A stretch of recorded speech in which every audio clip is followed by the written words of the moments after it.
All right. Yes. I'm Grant and Paul here right now. They still here? They went to, I don't know when they went to for a smoke. They went for a smoke. Don't know if you want to listen to my demo. Yeah, he's going to give us a demo. This is Wynand from Langenhoven, and he's the CEO of Peripheral Vision, and he's going to give us a demonstration of one of his new applications. Is the Barco, and I'm going to give him the microphone if I can. Around my neck. Yeah. It's probably too small because you're the biggest. No, it's fine. Okay, so it's Barco. It's called Barco UniC, and as you can see there right now, it's actually opportune to look at this. But there's this mounting system that supports you physically being able to separate the screens from each other, so that when you unclip the screen, there's very little risk of you damaging the edges of that thin bezel, which is one of the biggest problems with video wall technology these days. So what he's done now is he's put that screen into service mode. Now you see there's a physical gap all the way around, and now he can literally get on a ladder and unclip that monitor and unplug it. By the way, the wall itself is still hot, so everything is on. You haven't switched the wall off to do this maintenance. So the screen just literally hangs like that. And it just tilts. Tilts forwards. They unhitch it now. This is a 15 kilogram weight, very lightweight. The AV connections, the power supplies and everything with redundant power supply capability is all built into the mount, not into the glass. So the glass and the mounting system and the electronics are separate. All right, so now let's say that this was a maintenance instance. The screen's broken. Now we're going to put the new screen back on. Look how easy this is. So it's a LED screen. It's LED light source, but it's LCD technology. Okay, yeah. So in other words, the LEDs and the LCDs are inside Correct. the screen. Correct. But all the electronics is inside the wall inside the mounted. mounting system. Yeah, it's no longer part of the screen. So it means it's a modular approach. So one of the things that often breaks is power supplies. It's a separate power supply. You just replace the power supply. What you'll see here, by the way, is as the screen boots up, it's brighter than the other screens. All right. And so what's unique to Barco is they have Luma-Chroma sensors built into the technology. And these are being controlled by an external controller. And you'll see as this thing goes, it will calibrate itself and blend into the rest of the wall in terms of brightness. There, it's calibrated. No, it's not yet. Not yet. The Luma-Chroma, how is it seeing what the other ones are sitting at? The computer is reading these Luma-Chroma sensors from all the screens and coordinating them with each other to have a uniform brightness. There we go. Now it's gone into calibration. By the way, the other thing you see also is that the Z-axis alignment is absolutely perfect every single time. I can see it. And that's done because the screens actually key into each other with like a ball and socket. There's a key that goes, they join, they are always Z-axis aligned, 100%. You know, I've worked on video walls. Yeah. I did one of the biggest ones in the country, which was the one at NTN. Yes. I think it's 40 cubes. Yes. What he just did there Yeah. would maybe be a week's work. Absolutely. Yeah. Absolutely. Now imagine if you had a big wall, let's say a 4x4, or even you're saying 10x4. In the middle there somewhere is one panel that's broken, all right? This is how easily and quickly he's maintained that wall. Yeah, but then again, Wynand, if that were the case, I wouldn't be employed. Well, I wouldn't have been employed back then. Yeah, true. Yeah. So actually, Look, this is all about also just giving the customer that sense of availability of the video wall. You don't have to take the whole wall down to go and maintain one. It's really, really good from them, from a point of view. You know, I've got a lot of respect for Barco because let's face it, they are the Uber grandfather of the control room industry. Yeah. In fact, I'll tell you a little bit. Yeah. 50 years today, 50 years ago, Yes. when they sent men to the moon, Yeah. they had big screens. Yes. Guess what make they were? Probably Barcos. They were Barcos. Yeah, I wouldn't be surprised. And Yeah. So I remember that. You're still a youngster. Yeah, absolutely. Yeah. You weren't riding your bicycle and say, calling your friends to come and listen to blast off of Apollo 11. Exactly. Yeah, exactly. Yeah. Nevertheless, this is one of the technologies that came out of the space race. No, exactly. What I wanted to just tell you quickly as well is the other specifications on the screen technology is that the average uniformity of brightness from the center to the edge of any of these LCD panels is around 75%. All right. These panels are running in the 90%. All right. That's unique to Barco. The nits, the brightness of these are running at 800 nits, and your average from anyone else is like sometimes 350, 500, or 600, 700 nits. These are running at 800 nits. But maybe it's only with projectors, but ANSI lumens and nits, are they? Yeah, all about candela per square meter. So candela per square meter and nits is one measure. They're actually the same measurement, the same number.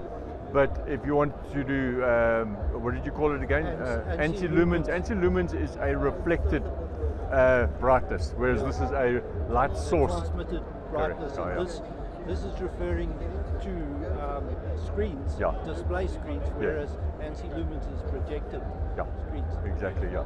I must say I'm guessing a little bit on that one, but I think there's even a relationship between ANSI lumens and nits and candela per square meter as well, But, I don't know if you wanted to quickly go around the other side here. Let's go. The one thing I wanted to mention is this is a bit of an upsell. Yeah. We're retailing here about 140, 145k per 55-inch panel, but that's including that entire mounting system. So it's not the cheapest thing, but I'm telling you now, we've had multiple customers. We show them the video, they say, don't want any other product because of the application, you know? You might say not the cheapest. Yeah. But when people have been in the market for video walls, and they see what the other option is, and what they've paid for them, because that one that I put up, 40 cubes, was 15 million. I can imagine. So you divide 15 million. I can imagine, Yeah, no, I can imagine. That was that kind of money. They're probably like 300, 400,000 rand each, you know? Yeah. So what Barco then did is said, you know what? The technology there is an upsell. Why don't we take elements out of that and bring it into a lower priced, more entry-level product, but at the same time be able to differentiate Barco in terms of there's nobody else that's doing this. And that's exactly what you got here. This is called KVD. The brightness is not 800, it's 500 nits. The uniformity from center to edge is now in the 70%, not in the 90% like in the other one. The mounting system is not the same, so we don't have that ability to separate them. The bezel is 3.5, that's 1.5, but there's Luma chroma sensors built into this technology. It's unique to the product, and basically we're now talking about a retail price here that is similar to our competitors. I'm talking about retail 60k, and dealer cost is in the order of about 46k. Now we're starting to get the same price as a competitive product, and you're talking about this Luma chroma sensing being almost a point of discussion where, honestly, if I was selling video walls to any customer, I'd be saying to them, do not buy anything that doesn't have Luma chroma sensing and automatic calibration. I mean, have a look at that thing. It is absolutely perfect. And I know the value of this, because to do this the old way is weeks of work. Absolutely. So you do have to set it up the first time. All right, but after that, it locks into that setting that you had. And even though setting it up is not an issue, it's not like a complicated function. Maybe if we just go to the back of these screens.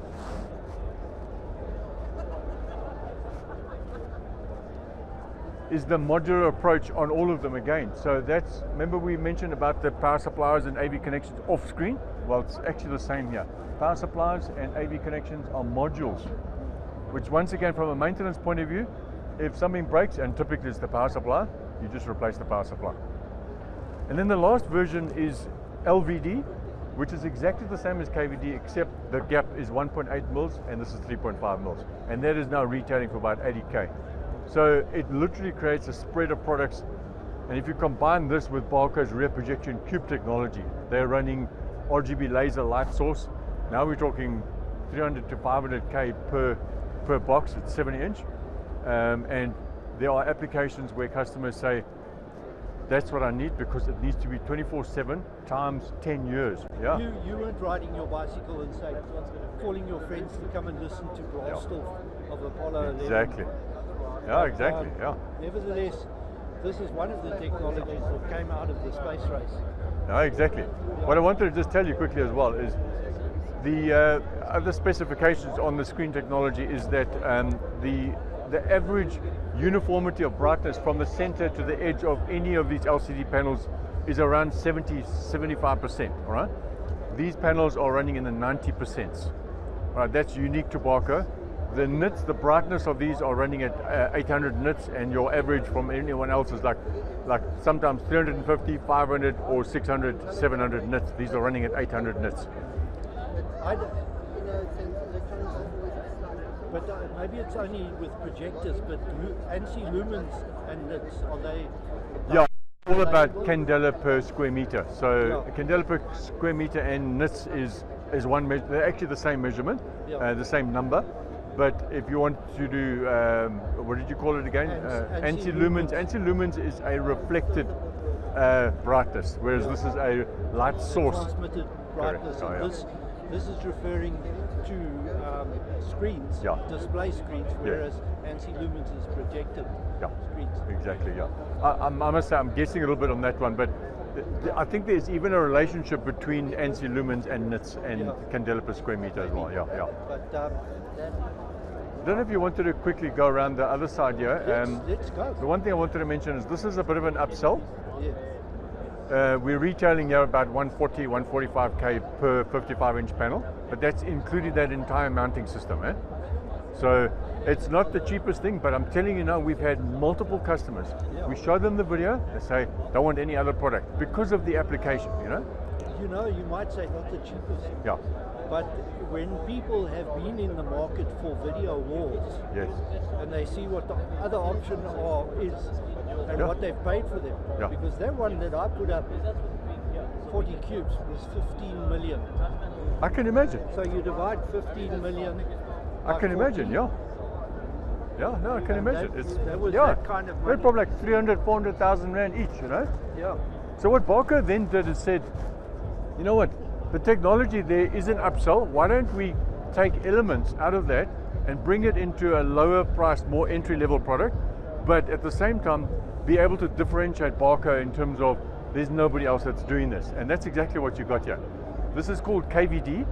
The brightness is not 800, it's 500 nits. The uniformity from center to edge is now in the 70%, not in the 90% like in the other one.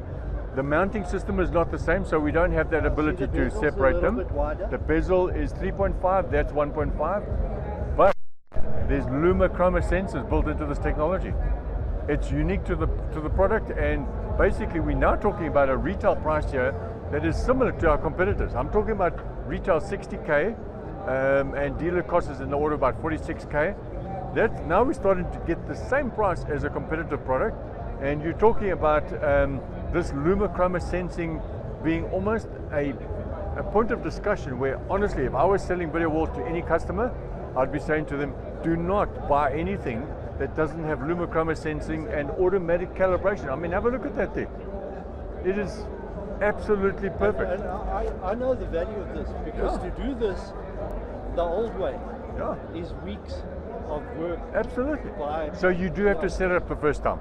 All right, but after that, it locks into that setting that you had. And even though setting it up is not an issue, it's not like a complicated function. Maybe if we just go to the back of these screens.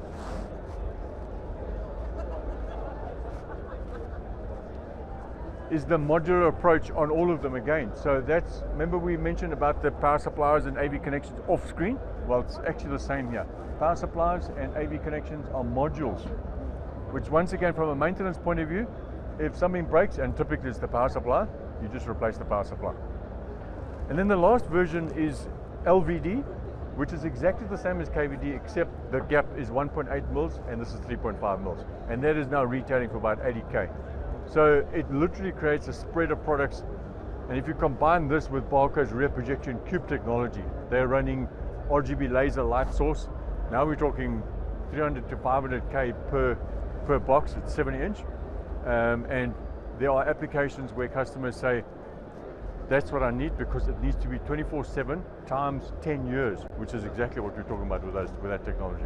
Well, that's basically what it was before, but Yeah. to keep it going for 10 years would cost an arm and a leg Exactly. in service level agreements and all that sort of thing. I'm now talking about no light source change for 11 years Yeah. on that RGB laser light source. Yeah, no, that's amazing. Yeah. But and also, you know, I mean, I come from the environment where each of these cubes is a projection TV. Yes.